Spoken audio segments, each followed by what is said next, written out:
Yahawashi, Rakakadash. All praise, honor, and glory go to the Most High Yahweh in the name of the Son Yahawashi. Back to you with a quick one.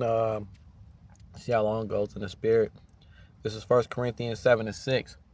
And I wanted to bring this out because there's different things put in the scriptures that, you know, are not necessarily commandments, but it's for your best being. And one of the ones that stand out to me that benefits you is this permission and not commandment that Paul gave to all Israelite men and women, but mostly the men, that, you know, they stay single. So they can easily stay single-minded, have their mind focused on the Lord, and to even live like that, even if you are married.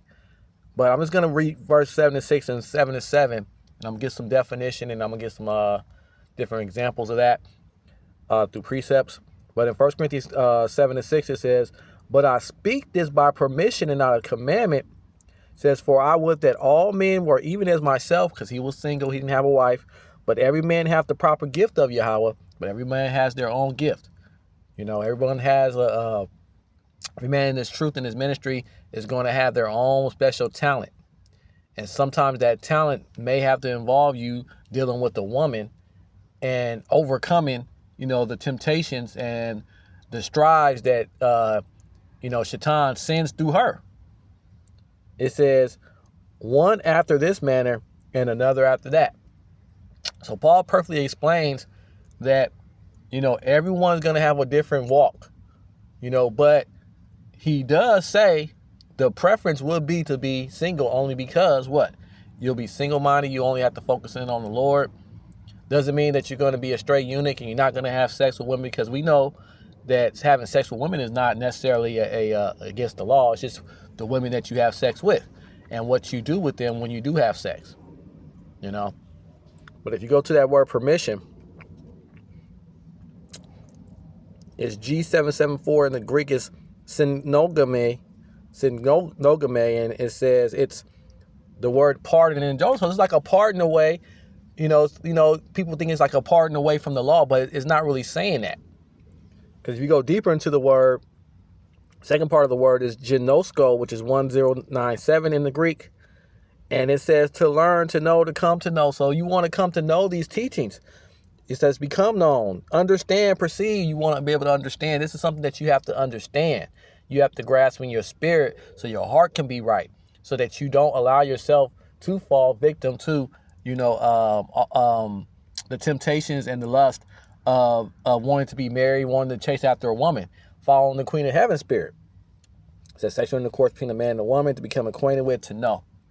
You know, so he's explaining, you know, in depth, you know, if you really read into it, how to stay, you know, connected with the Lord more in that way, have that intimacy with the Lord more than a woman, because a woman can't save you.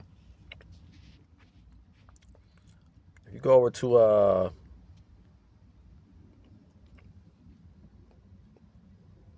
this particular app here, gives you some precepts, and I just want to get the first 7-6.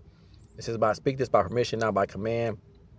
It takes you to 2 Corinthians 8:8. Here's another example. It says, "I say this is not as a command, but to prove by the earnestness of others that your love also is genuine." So you see, it's like an understanding. It's like being intimate, getting in touch with your heart, connected to the Heavenly Father.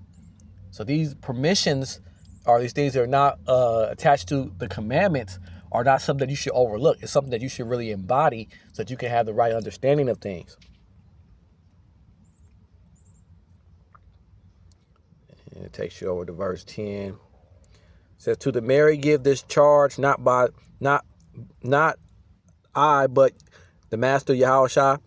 The wife should not separate from her husband." So you see how it's implied, you know, that, you know, because that's definitely will be something that, since it comes from the Lord, more leaning towards a commandment. You know, the wife not to leave her husband because she's done for. She's not going to be able to make it. Verse 12 says, For to the rest I say, not Yahweh, by Hashem Yahawashi, that if any brother has a wife who's an unbeliever and she consists to live with him, he should not divorce her." So it's another suggestion that, you know, not coming from the Lord, particularly. I think I said that wrong the first time. I do apologize to Laki for that. But it's not coming from the Lord completely, but it's something that you should really think about, and it's for your benefit. So you might want to treat it like it's a command. Verse 40 says, "Yet in my judgment she is happier if she remains as she is, and I think that I too have the spirit of Yahweh." So he's giving a suggestion of how, a young woman should, purify herself and get herself ready to be married, to a man, so that she can have a head. But, if she can stay single, and she could do it righteously. Verse 25, "Now concerning the betrothed, I have no command from Yahweh, but I give my judgment as one who by the Lord's mercy is trustworthy." So Paul's going into how, you want to make sure you live like you're not married, for those that are betrothed to be married, so you can have more focus on the Lord. Let's see if we can find some other precepts about that. Most of them might come from the same book. I'm interested to see if there's any more out there. And I say this as concession, not as a command, so there's nothing there. Let's go to the NET version. It says, "I say this as concession, not as a command." There's no precepts there. Probably not going to find too many in this one. "I say the following as a concession, not as a command." And it gives you the same scriptures.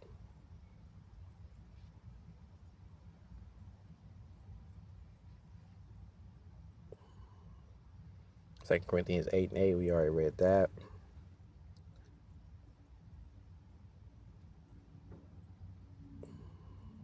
Second Corinthians 8:8. So it looks like, got all the understandings from that, because basically it comes from Paul giving this suggestion. Read all those.